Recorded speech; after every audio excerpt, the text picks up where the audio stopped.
和顾承彦分手的第4年，我带着儿子回了国。妈咪，4岁的小脸精致，眉眼和顾承彦几乎一模一样。妈咪，今天幼儿园遇到一个叔叔，长得超级像我。我滑动爆表的指尖骤然一顿，心底莫名一紧，像他，4年未见，回国不过短短半月，竟然这么快就遇上了，是吗？或许只是巧合。话音刚落，车窗外侧忽然传来2声轻扣，节奏低沉，力道克制，是我极其熟悉的习惯性动作。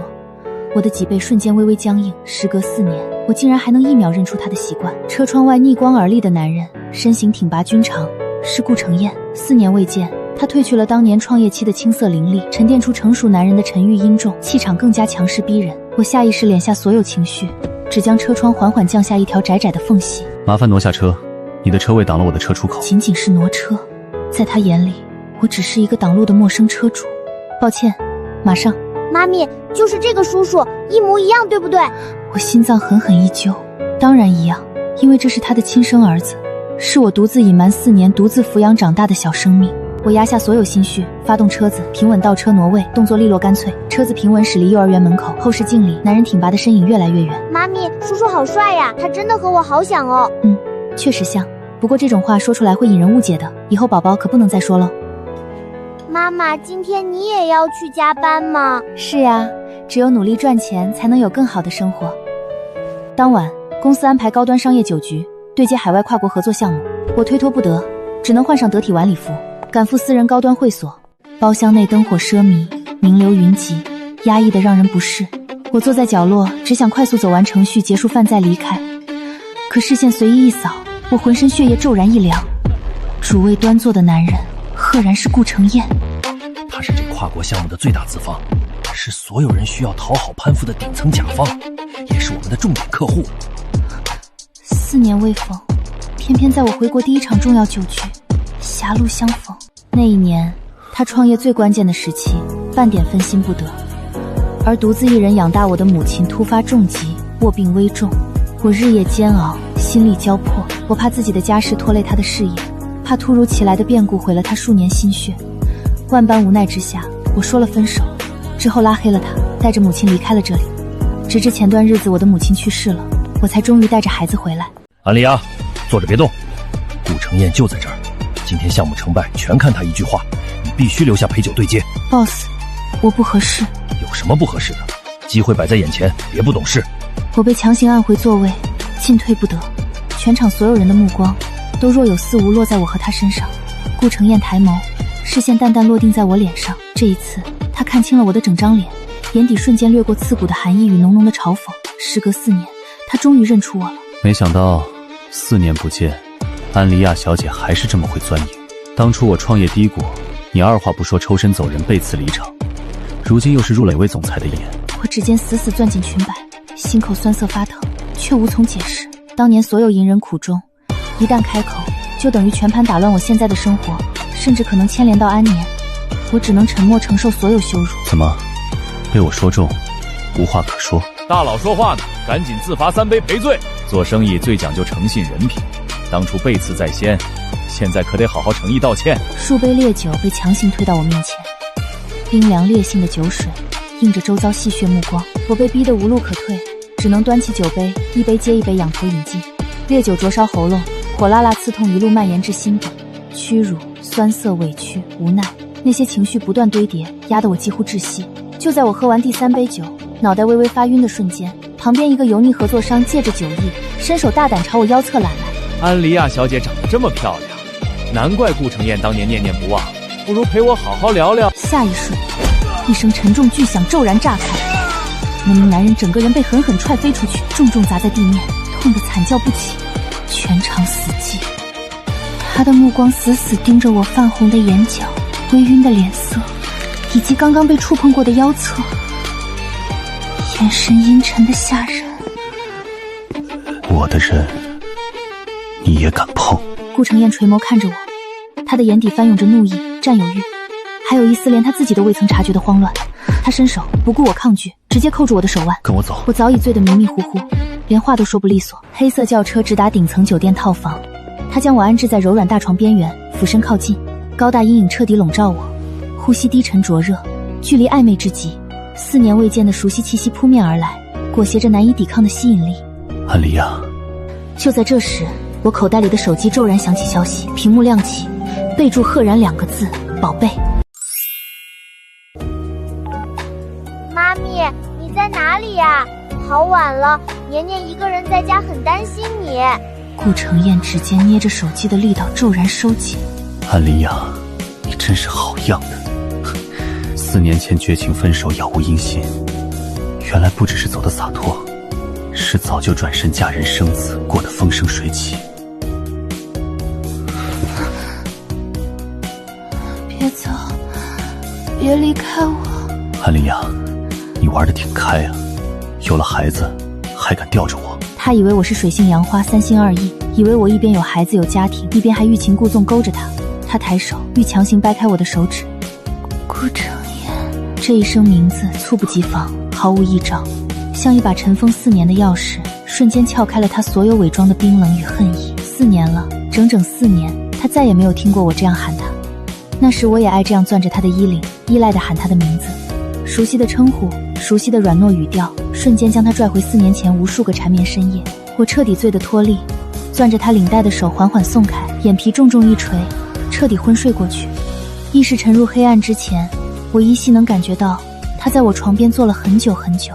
再次睁眼时，窗外天光透亮，偌大的酒店套房空旷寂静，被褥微凉，房间里早已没有顾承彦的身影，只剩下我一个人。宿醉的头疼阵阵袭来，昨晚醉酒的混乱画面碎片式涌入脑海，我心头猛地一紧，立刻摸过枕边手机，屏幕亮起，通讯录顶端静静躺着一个全新的号码，备注空白，却熟悉的让我心慌，是顾承彦的手机号。他昨晚偷偷在我手机上添加了自己的联系方式。妈咪，宝贝，你早上怎么去的幼儿园？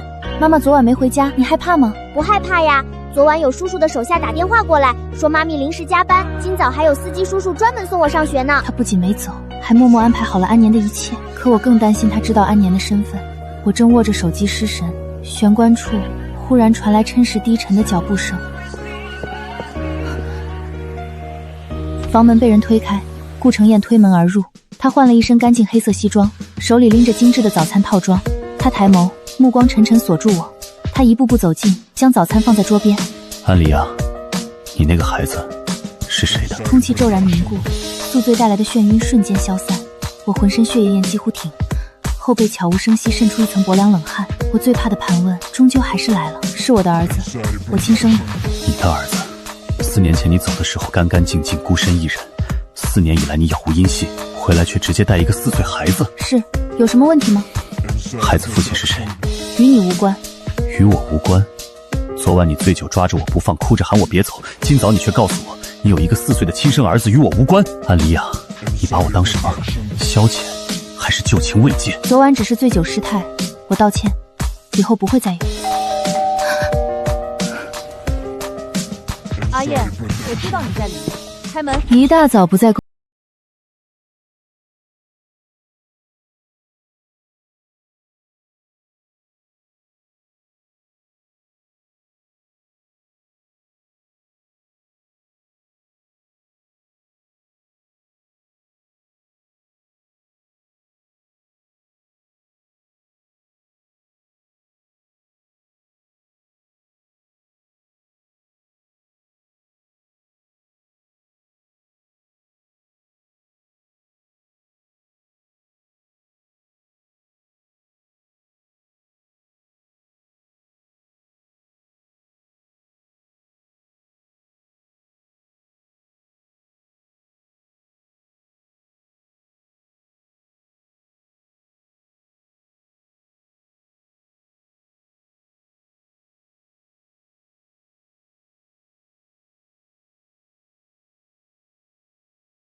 我不是没想过回头找他，我无数次翻遍他的朋友圈，看遍他的动态，想告诉他我所有的身不由因。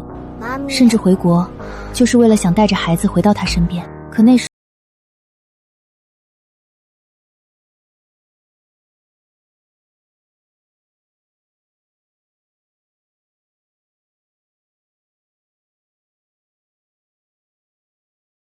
况且，当年我的不告而别，或许已让顾承彦恨透了我。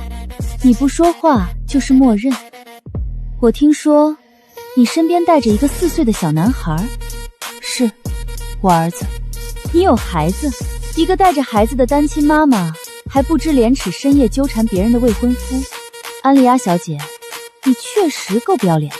苏婉晴，有事说事，别太过分。今天幼儿园有亲子智力擂台赛，全校家长孩子都要参加。我侄女悠悠一早就在等我，刚好安利亚小姐的孩子也在那所幼儿园，闲着也是闲着，不如正好见一见。我瞬间听懂她的意图，她是顾承彦名正言顺的未婚妻，是名门贵女，也是家长代表，而我对她来说是威胁。她想要当众折我面子，踩我口碑，不方便。不方便？安利亚小姐是不敢，还是怕你的孩子上不得台面？我的孩子很优秀，不存在上不得台面，也容不得你来说他不好。那就一起吧，正好让我看看你这单亲妈妈带出来的孩子到底是什么水准。阿燕，今天是悠悠的重要比赛日，你也一起去吧。我侄女说喜欢你，希望你来。走吧。半小时后。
顾承彦不答。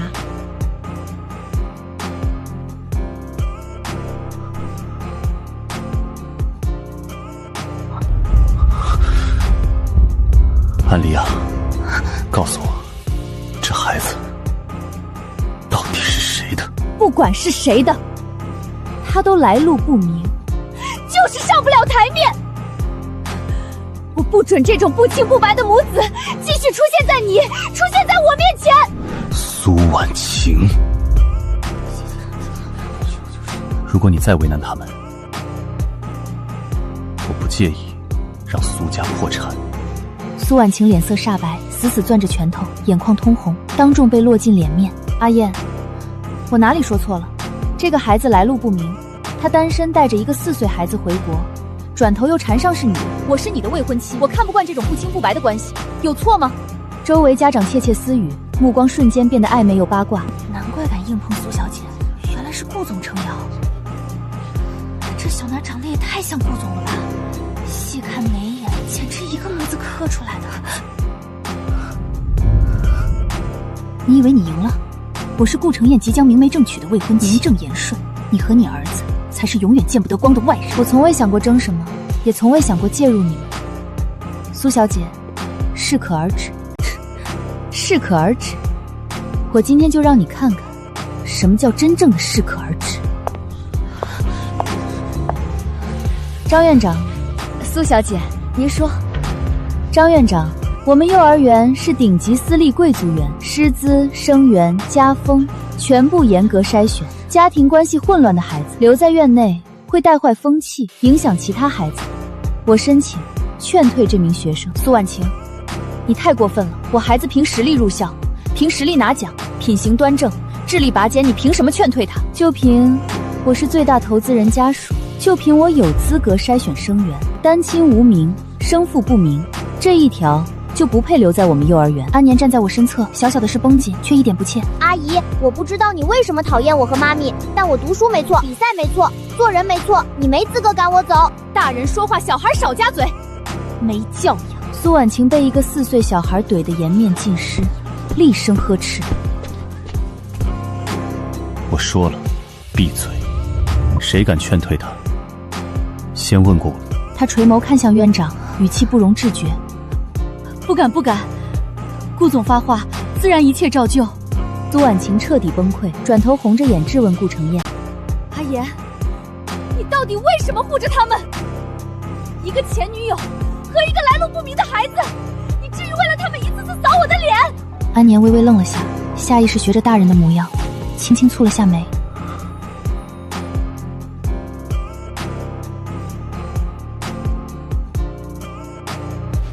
苏婉晴，之前安排的婚约仪式筹备，你可以不用参与了。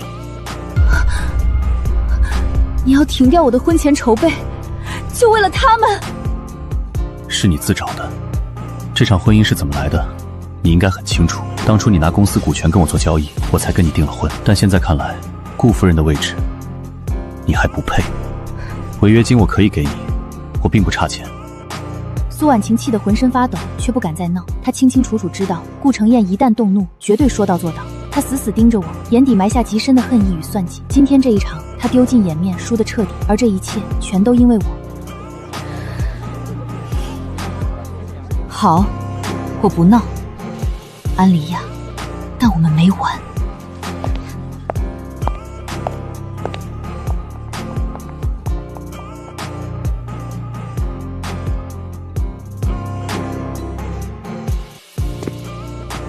我不会伤害他。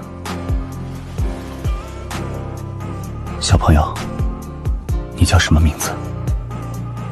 我叫安年。安年。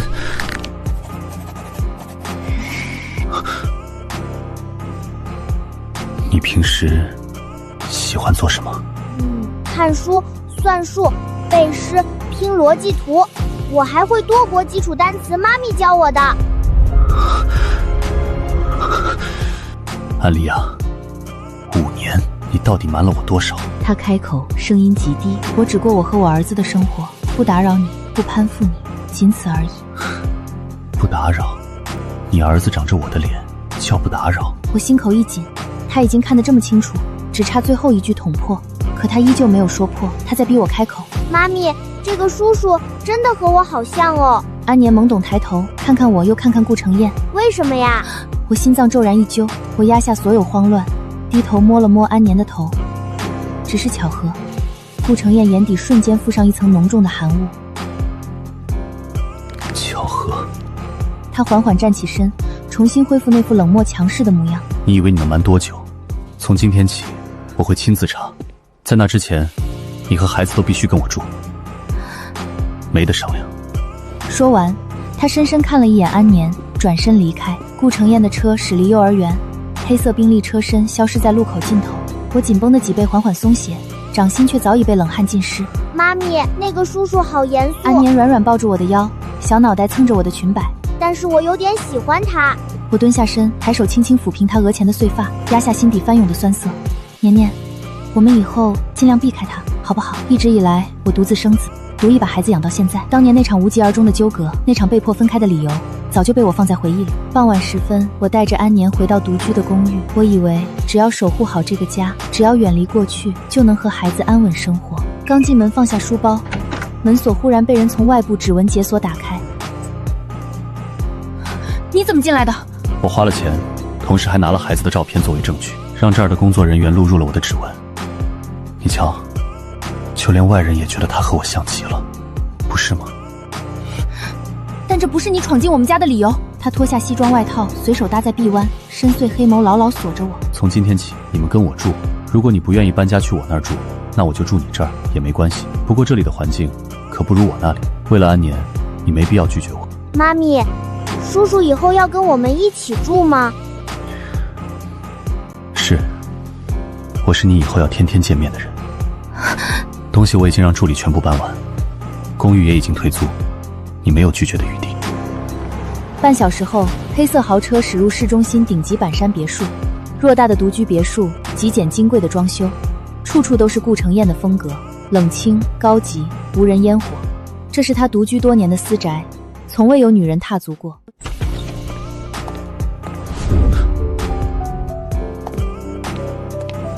叔叔，这里好大呀！以后，这里就是你的家。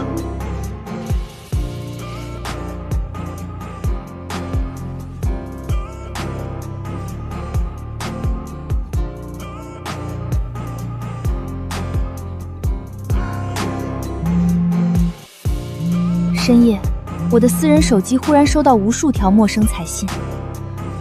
点开的瞬间，我瞳孔骤缩，全是我和安年日常出行、上学、逛街的偷拍照片。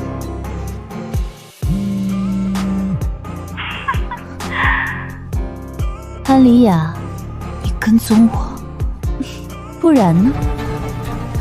我盯着你整整4年，我早就知道他心里有人，所以从没有停止过寻找你。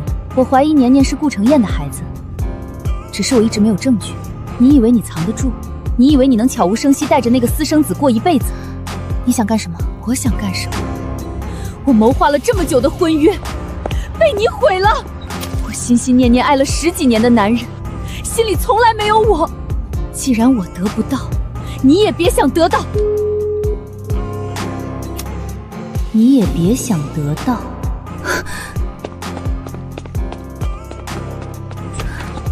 安小姐，不好了，小少爷他不见了。年年，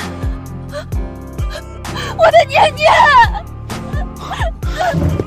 他看到我惨白的脸色，看到空无一人的房间，脸色顿时一变。怎么回事？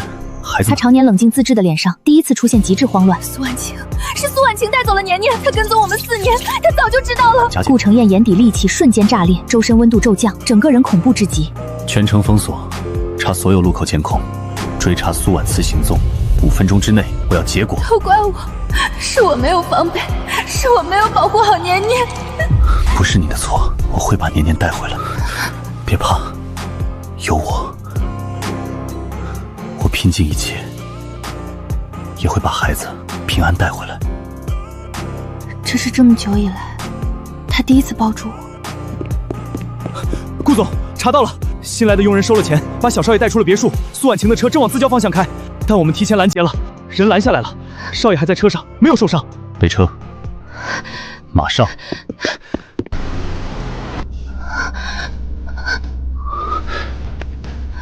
相信我，年年不会有事。顾承彦，如果年年出事，我这辈子都不会原谅我自己。不会，他是我的儿子，我绝不会让他受半点伤害。前段时间，我拿了他的头发做 DNA， 已经确认了血缘关系。莉亚，这些年你辛苦了。不管以前发生了什么，现在的我依旧爱你。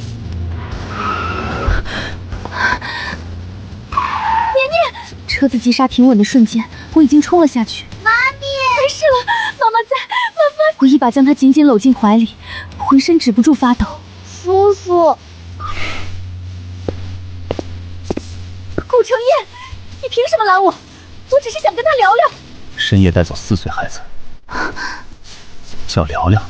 他是你的孩子，对不对？你瞒着我，你们所有人都瞒着我，对你掏心掏肺，你心里却只有他。打电话，证据确凿，交给专业部门处理。你竟然这样对我，顾承彦！你能带走他，就应该想到后果。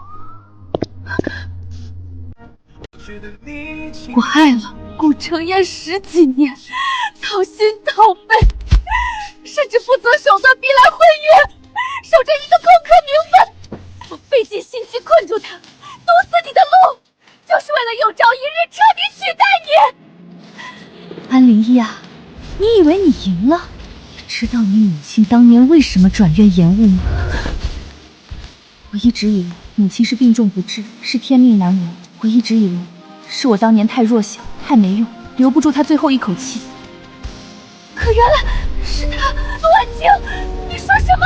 是我只是想让你焦头烂额，让你离开，我没想让他死，可他还是死了。安丽亚，你母亲的死跟我有关。这个情况，请一并记录调查。妈咪，你怎么了？安年轻轻拉了拉我的手，没事，妈妈只是……我低头看着她稚嫩的小脸，蹲下来，把她搂进怀里。先回去。顾承彦走过来，脱下外套披放在我肩上，我点了点头，抱起安年上了车。妈咪，那个苏阿姨为什么要抓我？因为阿姨心里有很深的委屈，但她用了错误的方式，伤害别人不会让自己的委屈变少，只会让事情变得更糟。年年，以后不管发生什么，爸爸都会第一个赶到你身边。那拉钩。第一次己觉得这个家真的开始完整了。1个月后，苏婉晴的案件尘埃落定，我带着安年和顾承彦去了一趟疗养院，母亲生前最后住过的地方。站在那间病房门口，我沉默了很久。顾承彦牵住我的手，没有催我。安年安静地站在一旁，小脸上是超出年龄的懂事。走吧，妈不会想看我站在这里难过。4年前，我真的撑不住了。我妈病重，欠了很多钱，我怕从来没拖累过我，你是我最想保护的人。车子停在一个路口，他侧头看我。灵雅，往后所有的事，我们一起扛。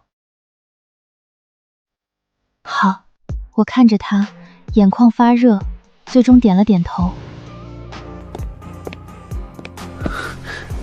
年年，我是你爸爸。我就知道你跟我一模一样。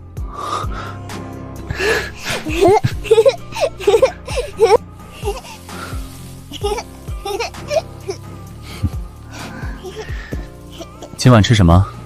你喜欢的糖醋排骨，年年喜欢的番茄炒蛋。妈咪好棒！你妈咪一直都这么棒。少贫嘴，端碗去。遵命。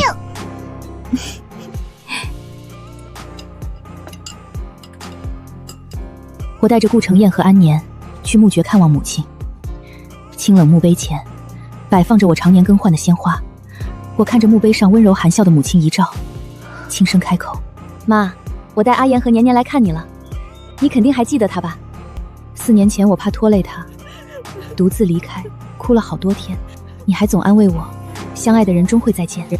现在我相信您不是骗我了，妈妈，你肯定也在保佑着我们，是吗？我们已经决定要结婚了，未来我们也不会再分开。年年也终于找回了他的亲生爸爸。妈，你也很为我高兴吧？我侧身看向身边温柔护着我和孩子的男人，眉眼温柔释然。你放心，我现在很幸福，往后的每一天每一年都会有人爱我，有人护我，我和年年再也不会孤单了。伯母，谢谢您生出了安丽亚，如果不是她，我或许不会明白结婚的意义，也不会有如此大的勇气去承担一个家的责任。往后余生，我会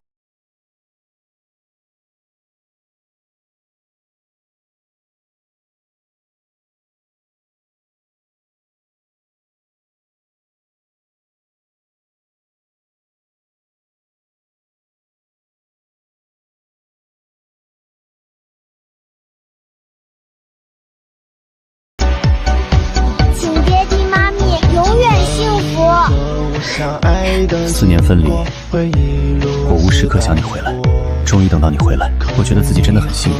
那些从前错过的岁月，往后我会用余生全部补齐。此时此刻，我终于明白，原来有些等待，并不是为了回到过去，而是为了遇见一个愿意陪你走完余生的人。这样的人生和爱意，我将永生难忘。